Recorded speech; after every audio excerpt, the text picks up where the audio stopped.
Olá, nós somos os camaradas e a gente quer falar sobre um assunto bastante controverso e que normalmente não é pauta dos cristãos.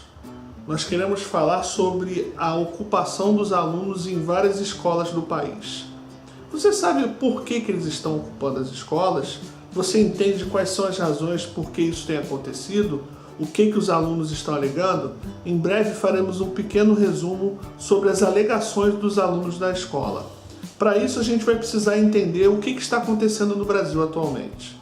Em 2016, se você não estava em Marte, você deve saber que a presidente Dilma Rousseff foi impedida de continuar no governo, sob a alegação de impeachment, sob a chancela do Poder Judiciário e com os votos da Assembleia Legislativa mais o Senado, a presidente Dilma Rousseff saiu da governança do país e deu espaço e local para Michel Temer ocupar a presidência da República.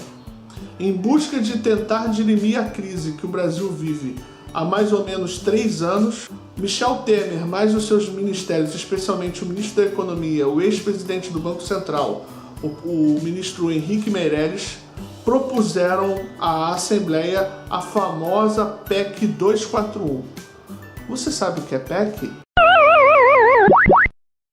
O que é uma PEC? PEC é uma proposta de emenda constitucional. O presidente elabora a medida, encaminha para a Assembleia Legislativa, onde é votado, depois vai passar pelo Senado e isso sim, retornando para o presidente, ele vai dar a chancela e a lei começa a vigorar. Ou melhor, começa a vigorar como lei aquela medida que o presidente achou melhor fazê-la. Isso. As opiniões controversas em volta da PEC são muito simples de serem discutidas e nós não vamos nos aprofundar dela. Os opositores ao governo de Michel Temer dizem que quem vai sofrer com a aprovação dessas medidas será certamente o povo brasileiro. Classe médias, ricos e milionários continuarão tendo os privilégios que sempre tiveram no nosso país. Os maiores atingidos com essa PEC serão as pessoas que necessitam de uma escola pública de qualidade, que necessitam do Sistema Único de Saúde de qualidade e que também são dependentes de programas sociais do governo. Uma das grandes críticas feitas pela oposição do governo do PT é que os programas sociais, além de serem fruto também de bastante corrupção, não ensinava o trabalhador brasileiro a pescar, mas lhe dava tanto a isca quanto o anzol. Visando dessa maneira tentar diminuir os gastos públicos e repensando a forma organizacional da sociedade, o governo Michel Temer propôs a PEC 241. A PEC 241 visa a redução da dívida pública brasileira. Mas será que o grande problema do Estado brasileiro é a dívida pública? Ou seriam os desmandos financeiros e a corrupção que assolou o país nos últimos 30 anos? Tivesse uma política e uma justiça que coibisse tanta corrupção nos aparelhos do Estado e também nas empresas privadas, o Brasil não precisaria de medidas tão duras para tentar voltar a crescer. Esse é um dos motivos pelas quais os alunos estão ocupando as escolas e a gente vai tentar te explicar um pouco. Os alunos têm ocupado as escolas públicas porque, de certa forma, o investimento em educação ficará prejudicado com a PEC 241. Além disso, já existe uma mudança na grade curricular do ensino médio que os alunos não concordam. Diferente de outras épocas, onde a sociedade era passiva diante das medidas tomadas pelo governo, a sociedade estudantil toma uma providência e ocupa as escolas. A parte triste disso é que até pessoas, como um jovem na região sul, morreu defendendo seus direitos. A pergunta dos camaradas é a seguinte: qual o posicionamento da sua igreja em relação à PEC 241 e à reforma na grade curricular do ensino médio? O seu pastor conversa sobre política pública na sua igreja? O seu pastor mediou alguma forma de debate na sua igreja em relação a algum fato, algum ato político? A sua igreja trabalha socialmente para tentar diminuir os problemas que atingem o seu bairro? Ah, mas você vai dizer que a sua igreja tem um serviço de madrugada com carinho? Você vai dizer que a sua igreja tem um trabalho de evangelização de moradores de rua? Não é sobre isso que nós estamos falando. Nós estamos falando de realmente de você fazer uma intervenção social no seu país, no seu estado, no seu município, você participar da política. Durante muito tempo, um discurso tomou conta dos púlpitos da igreja. Os crentes são cidadãos do céu. E por causa disso, a sociedade cristã pouco participava das atividades das quais estava envolvida aqui na terra. Hoje, entendendo, inclusive elegendo pessoas da sua própria comunidade para ocupar cargos públicos, a igreja e a sua membresia deve pensar sim de que maneira ela pode interferir de forma positiva nos problemas da sua sociedade. Os bairros possuem problemas desde saneamento básico até escolas depredadas. Quais são os trabalhos sociais que a igreja hoje se envolve? Apenas com cestas básicas para as próprias pessoas da igreja ou de fato ela contribui junto a toda a sociedade?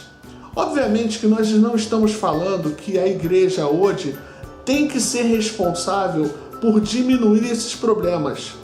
Mas se você ler a Bíblia, você vai ver que Jesus tinha bastante atenção com as viúvas e com os órfãos. Os mandamentos de Jesus no que diz respeito ao próximo não foram alterados. E se nós estivermos atentos aos mandamentos de Cristo, faremos de alguma maneira uma política dentro do nosso bairro, dentro da nossa cidade. Nós não estaremos apenas dependendo dos aparelhos do Estado para que a gente possa ter uma vida melhor. O que os camaradas estão propondo é uma igreja intervencionista, uma igreja que tem voz ativa, uma igreja que fale da voz de Cristo para alertar a sociedade. Será que nós precisamos de mais templos? Ou os dízimos da casa do Senhor não poderiam ser utilizados para construções de creches e escolas em lugares carentes? Será que sua igreja precisa daquele sítio maravilhoso para alguns eventos de retiro? Ou será que esse sítio poderia estar servindo de morada, de moradia para algumas pessoas carentes? Ou então como centro de recuperação de tantos cracudos que nós temos na nossa cidade? O seu pastor precisa realmente ter o carro do ano? Ou ele precisaria apenas de um carro que pudesse se locomover da sua casa para o seu trabalho e para a sua igreja? Não vamos falar do salário de ninguém aqui, mas será que alguns merecem ganhar tanto? Não vou falar nem de merecimento, vou falar de necessidade. Será que alguns necessitam ganhar tanto? Ou seria melhor nós dividirmos alguma coisa com nossos irmãos? Existem estatísticas seguras de que quem sustenta a igreja financeiramente são as camadas mais pobres da membresia, justamente a camada que sofre com as maiores injustiças sociais. A igreja deve sim repensar o seu papel em sociedade e não apenas pregar sobre prosperidade. E muito menos estar pregando sobre um paraíso distante, sobre um reino de Cristo que está tão distante de nós. O reino de Cristo é agora, o reino de Cristo é hoje. O reino de Cristo é você optar pelos pobres. A Igreja de Cristo não é uma igreja alienada. É uma igreja que assiste TV, que ouve rádio e que está atenta às suas mudanças e às mudanças da sociedade nas quais ela está incluída. Uma igreja inteligente, uma igreja pensante que contribui com os aparelhos do Estado, com o governo, com a prefeitura, para que a sua cidade possa ter uma melhor qualidade de vida. Se a igreja fosse unida, não separada apenas pelas questões denominacionais, ela poderia ver o todo em vez da parte. Não estamos aqui levantando uma bandeira a favor ou contra a PEC 241, ou contra a reforma ou a favor da reforma curricular do ensino médio. Estamos aqui querendo despertar a nossa igreja, uma igreja reformada, a igreja de Cristo, para os assuntos pertinentes, para os assuntos que realmente o seu povo, a sua membresia tem vivido. Nós agradecemos porque você esteve até aqui conosco, pedimos que você curta a nossa fanpage e que também curta esse vídeo, e se você tiver alguma dúvida ou quiser convidar a gente para algum evento, o nosso e-mail é somoscamaradas@gmail.com. Muito obrigado e um grande abraço. Um abraço.